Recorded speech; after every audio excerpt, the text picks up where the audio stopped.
Jurgen Klopp itu pernah bilang, ketika De Bruyne itu udah mulai pemanasan, seluruh negara itu gemetaran.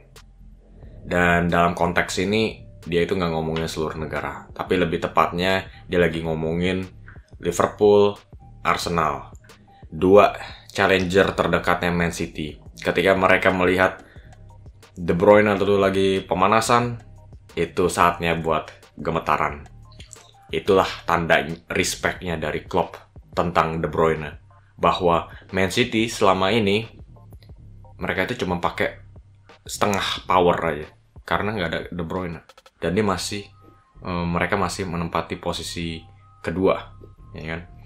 Dan kita sudah menyaksikan kenapa Klopp bisa ngomong begini, itu karena status legendarisnya De Bruyne kemarin melawan Newcastle itu kembali ditunjukkan lagi. Skor lagi 2-1, ketinggalan dari Newcastle, Man City bisa langsung bisa balikin arus pertandingan cuma dengan memasukkan satu pemain aja, si De Bruyne. Jadi di awal pertandingan ada 3 gol yang penyelesaiannya tuh sangat maknyus banget. Gol pertama City itu backheel dari Bernardo, umpan silang dari Walker yang sangat melaju kencang dan dia bisa mengarahkan ke gawang dengan backheelnya. Itu gol pertama 1-0. Dan Newcastle menunjukkan fighting spiritnya dengan 2 gol yang sama bagusnya. Gol pertamanya Newcastle itu ada umpan lambung dari Bruno Guimaraes yang sangat bagus sekali, membelah lautan, dan bola diterima oleh Alexander Isak yang 1-1 dengan Kyle Walker. Dan dia masuk, langsung tendangan melengkung. Mantep banget penyelesaiannya si Isak ini, pemain luar biasa. Dan gol keduanya Newcastle itu juga sama, serangan balik dari Newcastle, dan Gordon 1-1 juga nih dengan Walker yang 2 kali jadi korban. Dan si Gordon masuk, cut inside, langsung tendangan melengkung juga. Sama bagusnya dengan Isak. Dan mungkin sedikit lebih sulit ya levelnya. Dan skor 2-1. Dan City harus menang, harus mencari kemenangan, karena mereka kalau misalnya mau sejajar dengan Liverpool, mereka harus menang di pertandingan kali ini. Dan ini bukan pertandingan yang mudah ya, di St. James Park melawan Newcastle, tim yang sangat kuat sekali ini. Dan di babak pertama itu tanggung jawabnya Phil Foden. Dia yang dipercaya oleh Pep Guardiola sebagai motor serangannya. Dia langsung ditaruh di nomor 10. Dan Foden, gue bakal ngejelasin kenapa Foden ini belum levelnya si De Bruyne. Dari segi upaya, dia itu terus-terusan coba cari celah di antara 2 garisnya Newcastle, lini tengah dan lini belakang. Udah dapat. Tapi di area sesempit ini, dia itu langsung dikepung sama Fabian Schär atau Sven Botman. Dia tuh nggak ada ruang buat coba ngedribble. Karena yang paling efektifnya dari si Foden ini adalah dribble-dribblenya. Dia membutuhkan space. Begitu. Dan akhirnya gagal. Upayanya si Foden ini bisa dipatahkan terus karena space-nya itu langsung dibatasi terus sama lini belakangnya si Newcastle yang bermain sangat bagus sebetulnya. Ini kenapa levelnya Foden itu masih di bawahnya De Bruyne. Karena De Bruyne itu, dia itu memiliki visi yang sangat bagus. Nggak ada yang bisa menandingi De Bruyne dalam segi visi. Dia itu bisa mikir 2-3 langkah dari lu. Makanya tiba-tiba dia bisa kelihatan kosong sendiri. Kenapa dia bisa ada di ruang kosong begitu? Itu karena dia itu memiliki kecerdikan. Di babak kedua kemarin itu si De Bruyne, gue lihat si Alvarez yang jadi striker, si De Bruyne suruh si Alvarez itu bertahan di posisi sayap. Jangan kemana-mana, lu pegang posisi itu. Sebetulnya dia striker kan si Alvarez ini. Tapi si De Bruyne itu dia kayak nyuruh-nyuruh. Dia itu seperti seorang manajer di atas lapangan gitu. Jadi dia tahu secara taktik bagaimana dia itu bisa menemukan celah di lini belakangnya lawan. Itu yang gue sebut visi yang gak dimiliki oleh Foden. Dan Foden tiap kali ketika dia dapat bola di area kosong seperti di antara dua garis ini, dia itu sering kali gagal memberikan killer pass, umpan terobosan atau crossing mouth. Ini bedanya sekali lagi. Foden dia tuh mutlak bagus dalam segi dribbling, lebih bagus dari De Bruyne. Itu gue bisa acungin jempol tentang dia.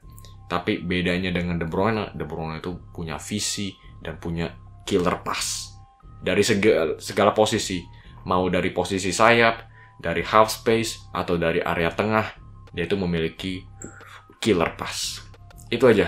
Kalau Foden itu mau jadi playmaker hebat, semua playmaker itu harus punya dua atribut ini dari De Bruyne. Itu kenapa gue bilang Foden masih jauh di bawah levelnya De Bruyne. Jadi gagal si Foden di babak pertama buat jadi penyelamatnya Man City. Dan Pep Guardiola langsung memasukkan De Bruyne, senjata mematikannya di babak kedua. Sisa waktu cuma 30 menit. Dan itu cukup buat De Bruyne. Kita harus ingat juga ya, si De Bruyne ini baru balik dari cederanya 5 bulanan. Jadi mesinnya itu masih dingin. Tapi walaupun mesinnya masih dingin, dia masih bisa mencatat 1 gol dan 1 assist dari gol pertamanya. Sama juga, ketika dia dimainin, dia itu langsung jadi nomor 10. Foden yang agak melengser di posisi sayap. Di posisi nomor 10 ini dia terima bola, dapat ruang kosong lagi. Itu yang gue bilang, visinya supaya bisa ketemu ruang kosong dan dia melakukan dribble-dribblenya. Dan dia langsung tembak dari jarak jauh, ngolongin Fabian Schär saat itu. Ini gol yang sangat mirip ya, yang dia cetak kemarin itu musim lalu lawan Arsenal di Etihad, skornya 4-1. Mirip banget dari tembakan jarak jauh ini. Luar biasa banget. Dalam sekejap dia itu bisa mengubah arus pertandingan. Skor 2-2 dan Newcastle yang lagi di atas angin ya setelah 2-1. Terus mereka tuh lagi fokusnya tuh lagi defend. Dan ketika skor 2-2, momentumnya itu semuanya ada di City karena fokusnya City saat itu adalah serang gitu. Newcastle coba melakukan high pressing tapi mereka tuh udah lupa caranya. Mereka mau coba nyerang, mereka udah lupa nyerang. Karena itulah yang namanya momentum ya. Di satu saat lu lagi mikir mau bertahan. Susah buat masuk ke gigi 3 lagi gitu loh. Jadi itulah yang namanya momentum. 2-2 semuanya itu terjadi karena ada De Bruyne. Momentumnya berubah karena ada De Bruyne. Dan gol ketiganya, De Bruyne sekali lagi ketemu ruang di area tengah lapangan. Sekali lagi visinya supaya tahu di mana ruang-ruang kosong ini. Terus dia langsung melakukan umpan terobosan lambung ke Oscar Bob yang nanti gue bakal bahas juga. Umpan lambung yang killer pass. Sekali lagi, ini killer pass yang gue maksud, yang gak dimiliki oleh Phil Foden atau siapapun juga. Ini killer pass yang kalau lu lihat lu pasti tahu, ya itu killer pass si De Bruyne. Itulah kenapa gue bilang De Bruyne ini harus kita perdebatkan sebagai mungkin pemain legendaris terhebat sepanjang sejarah Liga Inggris. Mungkin di atas Thierry Henry, Alan Shearer, Wayne Rooney, Robin van Persie, Luis Suarez, Mohamed Salah mungkin. Karena mungkin orang itu pada mikirnya De Bruyne itu tukang assist ya.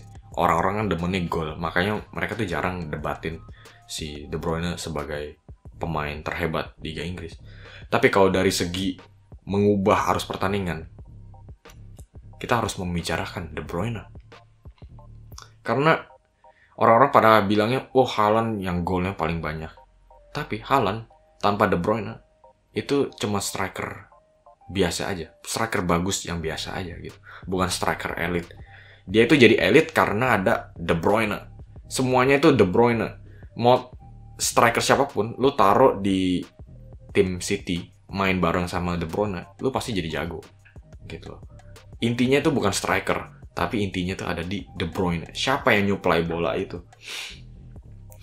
Jadi luar biasa banget De Bruyne. Dan kita harus membicarakan juga nih satu pemain muda, Oscar Bob, yang namanya tuh kayak pemain Inggris ya, tapi ternyata dia itu dari Norwegia, satu negara sama Erling Haaland. Kelihatannya City ini udah keasikan sama pemain-pemain Norwegia, udah sukses nih sama Haaland. Wah, kayaknya coba nih ekspansi lagi scoutingnya ke Norwegia. Terus dia ketemu si Oscar Bob ini, dan dia mencetak gol penentu. Kekalemannya si Oscar Bob ini sih yang paling impresif ya. Kalau lu mau bermain di City, bermain sejajar sama De Bruyne, lu tuh harus sama hebatnya. Maksud gue sejajar adalah lu nggak boleh minder. Lu bermain sama si De Bruyne ya, kita tahu umpan-umpan terobosan itu udah kayak emas ya. Kemarin umpan lambungnya De Bruyne nyampe di kotak penalti. Nah, kalau lu mau membuktikan kalau lu tuh sejajar, lu juga harus punya first touch buat terima bola-bola maut ini. Kalau lu nggak bisa terima, ya lu nggak sejajar sama De Bruyne. Banyak banget kasusnya kemarin.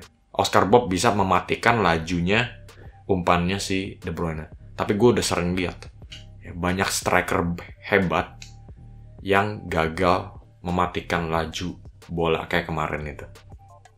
Tapi si Oscar Bob matiin laju bola dengan sangat mudah, dengan sangat kalem, dan 1-lawan-1 dengan kiper, dia melakukan skill individu yang luar biasa banget ya. Pergantian bola dari kaki kiri ke kaki kanan dengan cepat begini. Ini kayak dia tuh main di kampung halamannya sendiri. Nggak kayak di momen dimana dia tuh harus mencetak gol penentu kemenangan buat City. Sangat kalem banget sih Bob ini. Dan setelah pertandingan itu gue lihat si Bob ya lagi melakukan perayaan dengan teman-temannya City. Dia kelihatan santai aja gitu, tepuk tangan. Nggak ada kayak perayaan yang terlalu ekstravagan begitu loh. Dia sangat tenang gitu. Jadi karakternya ini mulai kelihatan pemain yang kalem dengan permainan yang luar biasa kalem banget. Terutama di masa-masa genting. Masa depan yang sangat cerah banget si Bob. Dan ini mungkin menunjukkan lagi ya, City itu manajemennya tuh nggak cuma sekedar duit doang, tapi memang mereka tuh ada manajemennya. Ada statistik yang bilang sebetulnya City dalam beberapa tahun terakhir ini lumayan jauh di bawah pengeluarannya Liverpool, Arsenal, dan Chelsea dalam segi investasi pemain. Kita kan tahu ya, City itu tim dengan duit minyak begitu. Tapi ini cuma pemikiran pendek aja. Kalau kita mau telusurin, sebetulnya manajemen City itu bagus. Mereka nggak cuma mengeluarkan duit besar, tapi mereka membeli pemain-pemain sukses. Erling Haaland cuma dibeli 60 juta. Terus mereka beli Jeremy Doku, langsung nyetel. Ya kan? Banyak banget kasusnya City. Jadi manajemen City ini nggak cuma di sana aja, tapi mereka itu juga mengelola pemain-pemain mudanya juga. Ada manajemennya gitu loh. Mereka tuh nggak mikir panjang. Pemain-pemain muda. Ya, ada Romeo Lavia, Cole Palmer, terus ada Phil Foden juga. Sekarang Oscar Bob. Mereka tuh terus regen pemain-pemain muda ini. Jadi mereka tuh seimbangin. Ada pemain senior, pemain superstar, tapi juga mereka menanam bibit-bibit muda ini. Oke, jadi kira-kira begitu. Dengan adanya De Bruyne, ini pastinya bikin Liverpool dan Arsenal gemetaran. Sekarang posisinya City itu cuma 2 poin di atasnya, di bawahnya Liverpool, maaf. Jadi, sekali lagi menunjukkan kemampuan mengubah arus pertandingannya De Bruyne ini sangat penting banget. Ini adalah laga yang sangat sulit buat tim manapun juga. Di St. James Park melawan Newcastle. Dan ini menunjukkan sekali lagi, membuat pernyataan buat semuanya, bahwa City selama ini tanpa KDB, mereka tuh cuma bermain setengah power aja. Dan sekarang ada KDB, waspadalah.